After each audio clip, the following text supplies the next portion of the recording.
আসসালামু আলাইকুম। অভিনন্দন আফগানিস্তান ক্রিকেট টিমকে। আসলে ক্রিকেট কিভাবে খেলতে হয়, আমরা যারা বাঙালি, যারা ক্রিকেটকে নিয়ে এত আলোড়ন সৃষ্টি করে তুলপাড় করি, তুলকালাম কাণ্ড ঘটাই, বিশেষ করে খেলোয়াড়রা, তাদের আসলে শেখা উচিত যে কীভাবে ক্রিকেট খেলতে হয়। আমার মনে হয় না আমাদের ক্রিকেট বোর্ডের মতো আফগানিস্তানের এত টাকা পয়সা আছে, বা তারা বেতনগুলো ঠিকমতো পায় কিনা তাও নিয়ে শুনতো, অথচ আজকে কত সুন্দর ক্রিকেট খেলেছে তারা। আচ্ছা, একটা প্রশ্ন করি আপনাকে, আপনি বলতে পারেন আফগানিস্তান ক্রিকেট টিমে কতজন সদস্য নিয়ে গঠিত? হ্যাঁ, আমি এক্স্যাক্টলি আপনার কাছে জানতে চাচ্ছি। হয়তো আপনি বলবেন 11 জন ক্রিকেটার নিয়ে একটা টিম গঠিত, কিন্তু আমার কাছে তাই মনে হয় না। আমার কাছে মনে হয় আফগানিস্তান ক্রিকেট টিমটার মধ্যে মাত্র 6 থেকে 7 জন খেলোয়াড় নিয়ে গঠিত। কি, আমার কথার সাথে তো আপনি একমত না, তাই না? দেখেন, আফগানিস্তানে শুধু ব্যাটসম্যান, 2 জন ব্যাটসম্যান নিয়ে খেলে। এক রহমতুল্লাহ গুরবাজ, আর যদি আরেকজনের কথা বলতে হয়, ইব্রাহিম জাদরান। ফুল ক্রিকেট ব্যাটিং লাইন আপ আফগানিস্তানের এই 2 জনের উপর নির্ভরশীল, এবং 2 জনই প্রতিটা খেলায় ভালো করে এবং সর্বোচ্চ করে দিয়ে আসার চেষ্টা করে। যেদিন তারা ভালো খেলে, সেদিন তারা অল্প রানে আটকে থাকার চিন্তাভাবনা করে না। তারা চিন্তাভাবনা করে না যে 26 বলে 13 করবে, তারা চিন্তাভাবনা করে 13 বলে 39 করবে। এরকম চিন্তাভাবনা নিয়ে মূলত তারা মাঠে নামে। তাদের এই সাহসিকতাটাই আমার কাছে ভালো লাগে।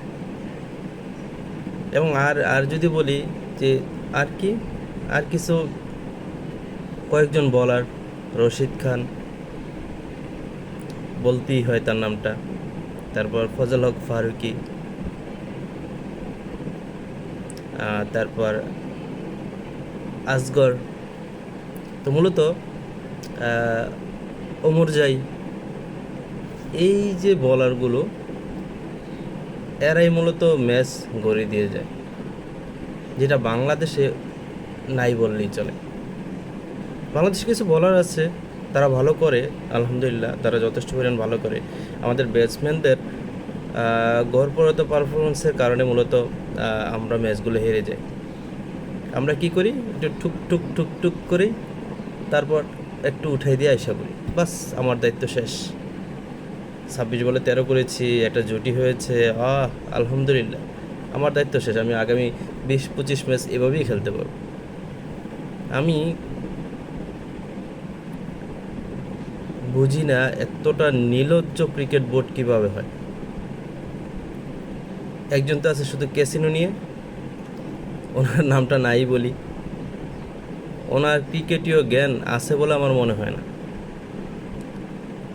উনি শুধু ডলারগুলো পাচার করছে আমাদের দেশ থেকে এক হাতুড়ি কেনে, যিনি কিনা, যার সাফল্য আসলে নাই বললেই চলে।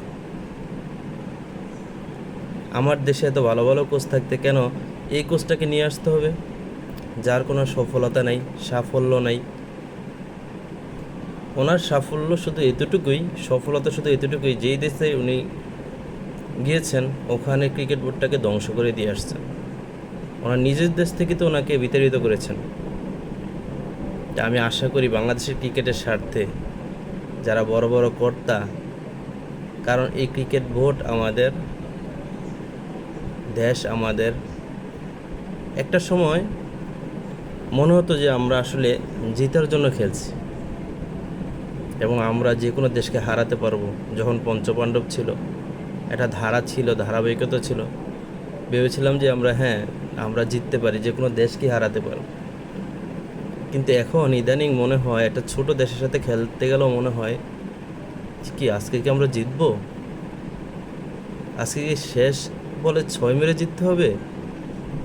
আমার মনে হয় যে যদি অন্য দেশ আমাদের বিপক্ষে 50-60 রানও করে, আমার মনে হয় 19 ওভার 5 বল লাগিয়ে দিবে আমাদের ওপেনিং জুটি, এটাকে টুকটুক করে নিতে নিতে। আমি জানি না আমার সাথে আপনি একমত হবেন কি না। আমাদের ক্রিকেট বোর্ডে আসার কোনো প্ল্যানিংই নেই। যাদেরকে এত কোটি কোটি টাকা ব্যয় করে আনা হয়েছে তাদের কোনো প্ল্যানিংই নেই, যেটা প্ল্যান পরিকল্পনা করে সাজাবে, ব্যাটিং অর্ডারটাকে সাজাবে, বিপক্ষ দলের খেলোয়াড় যারা ভালো করে তাদের দুর্বলতার জায়গাগুলো কি কি, ওখান থেকে তাদেরকে কীভাবে খুব সহজে দ্রুত আউট করা যায়, এরকম চিন্তাভাবনা আসলে আছে বলে আমার মনে হয় না। আজকের খেলাতে দেখুন ট্রাভিস হেড ও কোন জায়গায় দুর্বল সেই জায়গাগুলোতেই নাবিনুল হক বল করেছে এবং সেই ফাঁদে ট্রাভিস হেড আউট হয়েছে। অথচ আমাদের সাথে তো কিছুদিন আগে খেললো অস্ট্রেলিয়া, আমরা কি করেছি? আমাদের প্ল্যান পরিকল্পনা কোথায়? কোনো প্ল্যান পরিকল্পনা নেই। আমার মনে হয় আমাদের দেশের স্বার্থে, ক্রিকেট বোর্ডের স্বার্থে মাশরাফি এই বোর্ডে আসা উচিত এবং এই ক্রিকেট বোর্ডটাকে আসলে একটু গোছানো উচিত।